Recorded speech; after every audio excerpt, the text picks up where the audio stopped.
नमस्कार, मी श्रीकांत घुले. आपण पाहत आहे झी 24 तास बुलेटिनमध्ये आपलं स्वागत आणि सुरुवात करूयात एका महत्त्वाच्या बातमीनं. दिल्लीमध्ये राहुल गांधी यांच्या निवासस्थानी सध्या इंडिया आघाडीची बैठक पार पडलेली आहे. दरम्यान या बैठकीच्या पार्श्वभूमीवर राहुल गांधींच्या निवासस्थानी सुरक्षा व्यवस्थेत वाढ करण्यात आली होती. दिल्ली जंतर मंतरवरील आंदोलन आणि इंडिया आघाडीच्या पुढच्या रणनीती संदर्भात या बैठकीमध्ये चर्चा झाल्याची माहिती आहे. दरम्यान राहुल गांधी राजघाटावर जाणार अशी देखील माहिती सध्या समोर येते.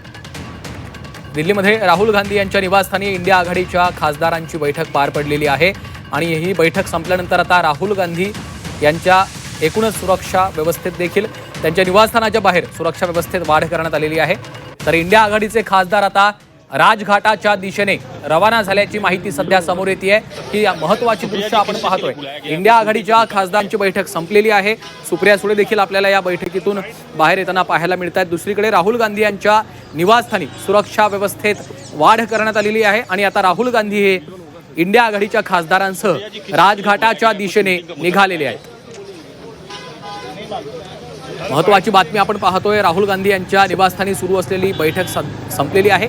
दिल्लीमधील जंतर मंतर इथं सुरू असलेलं विद्यार्थ्यांचं आंदोलन, बीजेपीचं आंदोलन आणि इंडिया आघाडीची पुढची रणनीती काय असेल या संदर्भात या बैठकीमध्ये आज चर्चा झाली असं समजतं आहे. कालच राहुल गांधी यांनी पंतप्रधान नरेंद्र मोदी यांच्या निवासस्थानाच्या बाहेर ठिय्या दिलेला होता, धरणे आंदोलन केलेलं होतं. त्यानंतर त्यांना ताब्यात घेतलं गेलं. आता पुन्हा एकदा इंडिया आघाडीची एकूणच रणनीती काय असणार, विद्यार्थ्यांवर झालेला लाठीचार्ज आहे त्या संदर्भात देखील इंडिया आघाडीच्या नेत्यांनी तीव्र निषेध नोंदवलेला आहे आणि या संपूर्ण घडामोडींच्या पार्श्वभूमीवर आज राहुल गांधींच्या निवासस्थानी ही महत्त्वाची बैठक पार पडल्यानंतर आता सर्व खासदार हे राजघाटाच्या दिशेने रवाना झाल्याची माहिती सध्या आपल्याला मिळती आहे. इंडिया आघाडीची आज महत्त्वाची बैठक बोलावण्यात आलेली होती.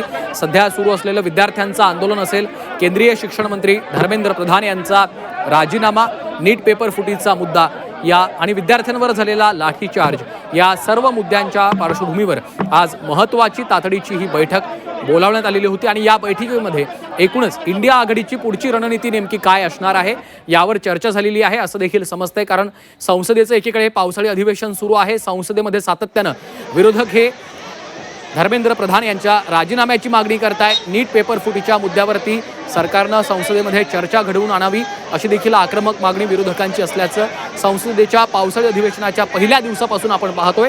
मात्र अद्याप राजीनाम्यासंदर्भात कुठलाच निर्णय झालेला नाहीये. त्यामुळं विरोधक अत्यंत आक्रमक झालेले आपल्याला पाहायला मिळत आहेत आणि या घडामोडींच्या पार्श्वभूमीवर पुढे विरोधकांची नेमकी रणनीती काय असणार आहे याच संदर्भात चर्चा करायला आज राहुल गांधी यांच्या निवासस्थानी ही महत्त्वाची बैठक बोलावण्यात आलेली होती आणि त्यानंतर आता राहुल गांधी इंडिया आघाडीच्या खासदारांसह राजघाटाच्या दिशेने रवाना होत असतानाची ही दृश्य आपल्याला पाहायला मिळतात. इंडिया आघाडीचे सर्व खासदार या बैठकीला उपस्थित होते आणि ही बैठक संपल्याच्या नंतर आता राहुल गांधी यांच्यासह हे सर्व खासदार राजघाटाच्या दिशेने रवाना होत असतानाची ही दृश्य आपण पाहतो. एका बसमधून सर्व खासदार हे सोबत आता प्रवास करणार आहेत. राजघाटाच्या दिशेने हे सर्व खासदार निघालेले आहेत. आज महत्त्वाची बैठक राहुल गांधी यांच्या निवासस्थानी बोलावण्यात आलेली होती. मनश्री पाठक आमच्या प्रतिनिधी सध्या आपल्या सोबत आहेत. मनश्री, आपण पाहतोय राहुल गांधी यांच्या निवासस्थानी जी बैठक होती ती आता संपलेली आहे आणि हे सर्व खासदार राहुल गांधी यांच्यासह राजघाटाच्या दिशेने निघालेले आहेत. काय अपडेट्स आहेत? इंडिया आघाडीची जी बैठक होती, सुरुवातीला राहुल गांधींनी काँग्रेसच्या खासदारांची बैठक बोलवली आणि त्याच्यानंतर सगळ्या विरोधी पक्षांच्या खासदारांना सुद्धा या बैठकीला त्यांनी बोलवून घेतलेलं आहे. आणि आता बैठक आटोपल्यानंतर हे सगळे खासदार, स्वतः राहुल गांधी हे आता राजघाटाच्या दिशेने निघालेले आहेत. राजघाटाच्या दिशेने जाऊन त्या ठिकाणी ते कॅन्डल मार्च काढणार असल्याचं देखील कळतं आहे. त्याच्यामुळे पुन्हा एकदा दिल्लीमध्ये आजची संध्याकाळ कशी असणार याबाबत सुद्धा आता नेमकी परिस्थिती वर्णन करता येणार नाही. मात्र निश्चितपणे सगळ्या विरोधकांनी आक्रमक होत आता राजघाटाच्या दिशेने ते निघालेले आहेत आणि तिथे जाऊन आम्ही कॅन्डल मार्च काढणार असं देखील सांगितलं जात आहे. यापूर्वी जेव्हा आपण बघितलं की विरोधी पक्षनेते राहुल गांधी हे PM निवासाच्या ठिकाणी पोहोचलेले होते. त्यावेळेस पोलिसांकडून धरपकड देखील झालेली होती. मोठं आक्रमक आंदोलन काँग्रेसकडून झालेलं होतं. मात्र आता आजची जी परिस्थिती आहे त्यामध्ये फक्त काँग्रेसचे खासदार नाही तर सगळ्या विरोधी पक्षांचे खासदार हे एकवटलेले आहेत आणि राहुल गांधी असतील किंवा इतर विरोधी पक्षांचे नेते असतील, त्यांचे सगळे खासदार असतील, ते सगळे मिळून आता राजघाटाच्या दिशेने निघतायत आणि त्या ठिकाणी कॅन्डल मार्च काढतायत. त्याच्यामुळे या संसदेच्या अधिवेशनामध्ये केवळ एक आणि एकच मुद्दा गाजताना आपल्याला बघायला मिळतोय, तो म्हणजे जलसंनंतर या ठिकाणी सुरू असलेलं आंदोलन, या आंदोलनामधल्या मागण्या आणि सरकारची त्याप्रती असणारी भूमिका. आज जरी पंतप्रधान नरेंद्र मोदी यांनी जाहीर केलेलं आहे की नीट परीक्षेमध्ये जो काही घोळ झालाय त्याची कठोरात कठोर तपासणी होईल आणि कठोरात कठोर शासन सुद्धा होईल आणि त्या परीक्षेबाबत एक मूलभूत असं धोरण सुद्धा तयार करण्यात येईल. एकंदरीतच मनश्री थोडंसं थांबवतोय, काही प्रतिक्रिया येत आहेत. अरे हम जहाँ भी जाए यार, देश हमारा है. ये कायरा पे बैठ के पुलिस को बुला के मैं डरा दे, हमारे इसमें डर नहीं है. हम जहाँ मर्जी जाए.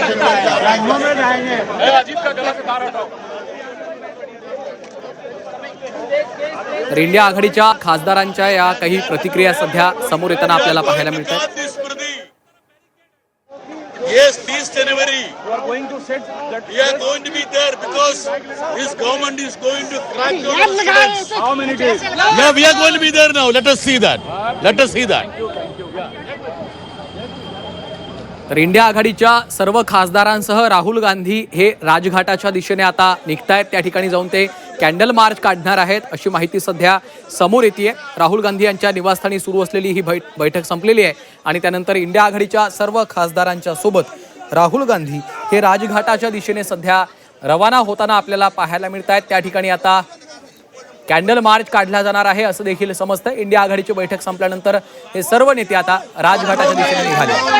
सड़कों पे गलियों पे तूफान ला रखा है. 12 साल से जो गलियां जो सड़कें वीरानी थी, उन गलियों को, उन सड़कों को हमारे छात्रों ने गुलजार कर दिया. पहली बार देखा गया कि बीजेपी और आरएसएस के कार्यकर्ताओं से सीधा मैच लगाए हुए पुलिस फोर्सेस से भड़काया गया.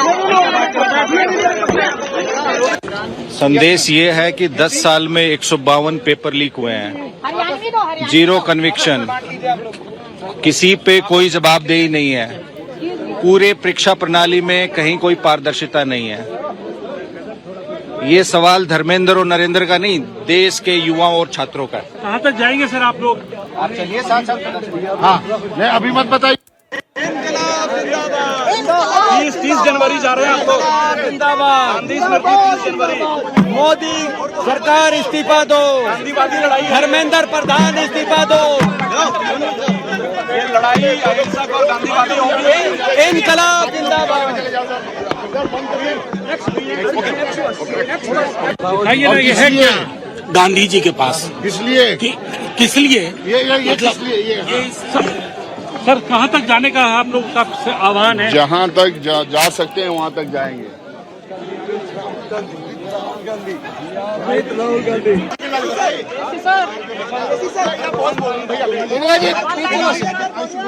One line, sir, Casey, sir.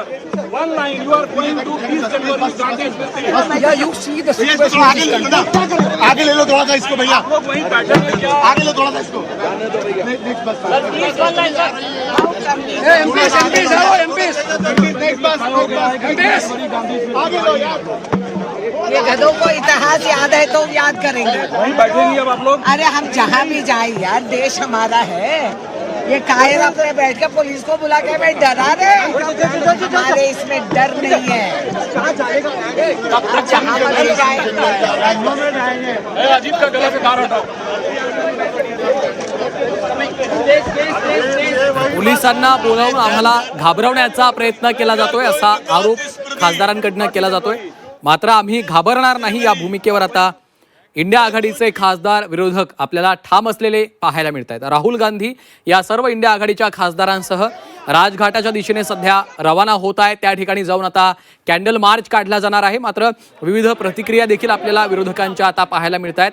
यापुढे आम्ही घाबरणार नसल्याचं त्यांनी सांगितलेलं आहे. मात्र केंद्र सरकार पोलिसांना पुढे करून आम्हाला घाबरवण्याचा प्रयत्न करत आहे, भीती निर्माण करण्याचा प्रयत्न करत असलं तरी देखील आम्ही आमच्या भूमिकेवर ठाम असल्याचं खासदारांनी स्पष्ट केलेलं आहे. हे विद्यार्थी एकटे नाही आहेत, आम्ही त्यांच्या पाठीशी असल्याचं खासदारांचं म्हणणं आहे. विद्यार्थ्यांवर ज्या पद्धतीने लाठीचार्ज झाला त्याचा तीव्र निषेध नोंदवला जातोय. पेपर फुटीच्या घटनांसंदर्भात सरकार उत्तरदायी असल्याचं देखील या खासदारांचं म्हणणं आहे. राजघाटावर पोहोचवून त्या ठिकाणी कॅन्डल मार्च काढला जाणार आहे. तर गेल्या 10 वर्षामध्ये 152 पेपर लीकच्या घटना घडल्याचा दावा देखील आता विरोधकांकडनं काही खासदारांकडनं केला जातोय. मात्र याचं उत्तरदायित्व कुणाचं, याची जबाबदारी कोण घेणार, असे अनेक सवाल विरोधकांनी आता उपस्थित केलेले आहेत. दुसरीकडे केंद्रीय शिक्षण मंत्री धर्मेंद्र प्रधान यांचा राजीनामा झालाच पाहिजे ही देखील मागणी आहे. गांधी के चरणों में जा